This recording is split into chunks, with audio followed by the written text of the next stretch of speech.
Yes, class. Let's start today's work starting from question number 7.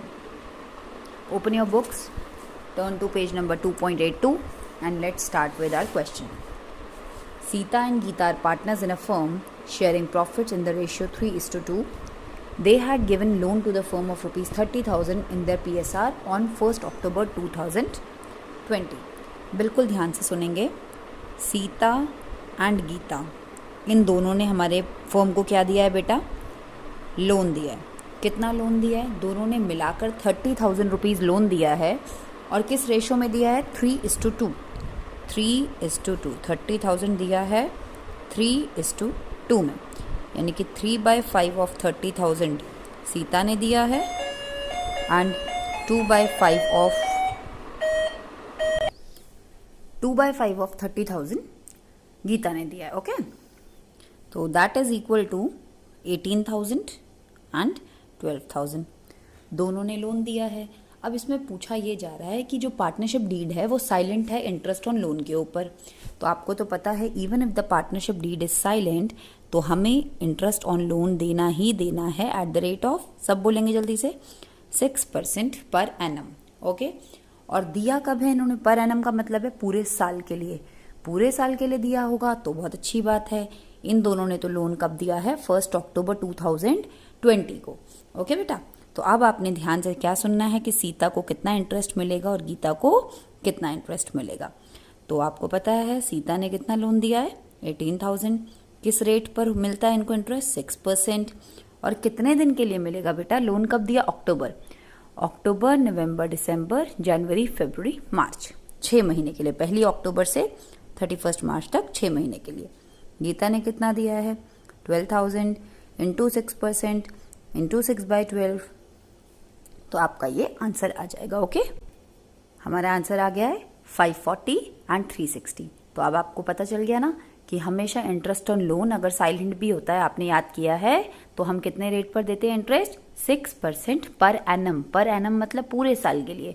तो आपको हमेशा ये ध्यान रखना पड़ेगा कि लोन दिया कब है. 1 अक्टूबर को लोन दिया है टिल 31 मार्च. इसके बीच में जितना टेन्योर आया, टाइम आया, हमने उसको यहाँ पर कर लिया. Is that clear? Moving to next question. Yes, in this question number 8, X and Y both have given loan to the firm. दोनों ने फर्म को लोन दिया है. कौन सी डेट को दिया है? 1 अक्टूबर 2020 को दिया है. X ने कितना दिया है? 80,000 दिया है. Y ने कितना दिया है? 40,000 दिया है. क्वेश्चन में रेट ऑफ इंटरेस्ट मेंशन नहीं है. आपको पता है इंटरेस्ट ऑन लोन का रेट ऑफ इंटरेस्ट अगर मेंशन ना हो तो हमें कितने परसेंट पर देना है? 6% पर एनम पर. तो आप दोनों का interest on loan find out करेंगे पहले अपने आप. हाँ जी, तो आपने इंटरेस्ट ऑन लोन निकाला. एक्स का आपने निकाला क्योंकि अक्टूबर में दिया है इसलिए 80,000. रेट ऑफ इंटरेस्ट ना गिवन हो तो 6% लेते हैं इंटू 6/12. टाइम आपका 6/12 है. इसी तरह आपने वाई का इंटरेस्ट निकाला. दोनों का इंटरेस्ट निकाल लिया. क्वेश्चन में मुझे उन्होंने इंटरेस्ट निकालने के लिए नहीं बोला है. क्वेश्चन में उन्होंने मुझे बोला है show distribution of profits and losses for the year ended. आपको पता है प्रॉफिट एंड लॉसेस डिस्ट्रीब्यूशन हम कौन से अकाउंट में करते हैं भाई? Profit and loss appropriation account में. ठीक है, सारे खर्चे माइनस करने के बाद हम प्रॉफिट को डिस्ट्रीब्यूट करते हैं. सबसे पहले मैं आपसे क्वेश्चन पूछना चाहूँगी कि इंटरेस्ट ऑन लोन P&L में जाता है कि P&L एप्रोप्रिएशन में? अगर आपको याद हो, आपने पहले वाला वीडियो अच्छे से देखा था, क्लास देखी थी, अटेंड की थी, तो उसमें आपको साफ बताया गया था कि यहाँ पर P&L एप्रोप्रिएशन में आपको 3 बातों का ध्यान रखना होता है. एक तो पार्टनर को मिलना चाहिए, और वो क्यों मिलना चाहिए? उसकी सर्विसेज के लिए और उसकी कैपिटल के लिए. तो यहाँ क्या इंटरेस्ट किस पे मिल रहा है? लोन पे मिल रहा है. ना तो कोई सर्विस दी है ना ही कैपिटल दी है. तो क्या ये P&L एप्रोप्रिएशन का आइटम है?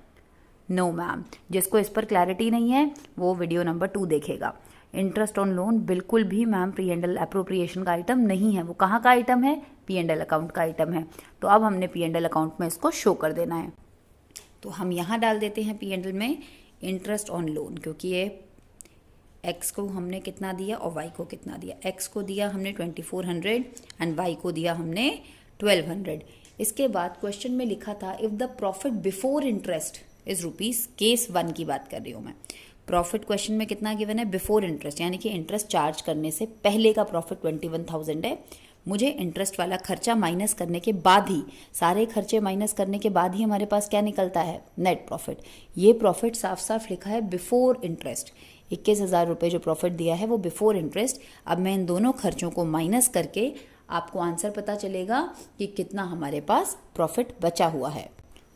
हाँ जी, तो माइनस करके पता चला 21,000 हमारा प्रॉफिट था बिफोर इंटरेस्ट ऑन लोन। हमने इंटरेस्ट ऑन लोन क्योंकि हमें मैम देना है, इसमें हमने माइनस किया, हमारे पास 17,400 बच गया।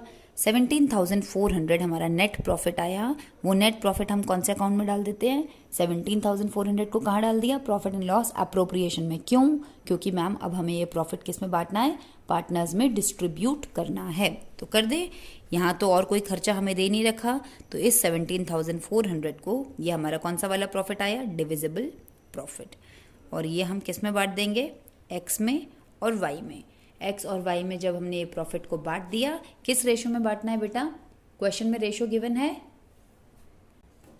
क्वेश्चन में रेशो कितने गिवन है आपको, 2:3, यानी कि 17,400 का 2/5 आप किसको देंगे, एक्स को देंगे। 17,400 का 3/5 आप किसको देंगे, वाई को देंगे। तो ये प्रॉफिट हमारा निकल के आ गया है 6,960 एंड 10,440। तो ये प्रॉफिट हमने इन दोनों को दे दिया, और कोई खर्चा था नहीं, हमने सारा ये प्रॉफिट इनको डिस्ट्रीब्यूट कर दिया। क्वेश्चन में हमसे यही पूछा गया था कि प्रॉफिट का डिस्ट्रीब्यूशन दिखाइए। भाई प्रॉफिट का डिस्ट्रीब्यूशन दिखाने से पहले हमें नेट प्रॉफिट पता होना चाहिए, और नेट प्रॉफिट का मतलब होता है जिसमें से सारे चार्जेस, आपको पता है P&L अकाउंट में जितने खर्चे आते हैं उसको हम क्या कहते हैं, उसको हम कहते हैं चार्जेस। और एप्रोप्रिएशन में जितने आते हैं उनको हम क्या कहते हैं, एप्रोप्रिएशंस। क्या कहते हैं,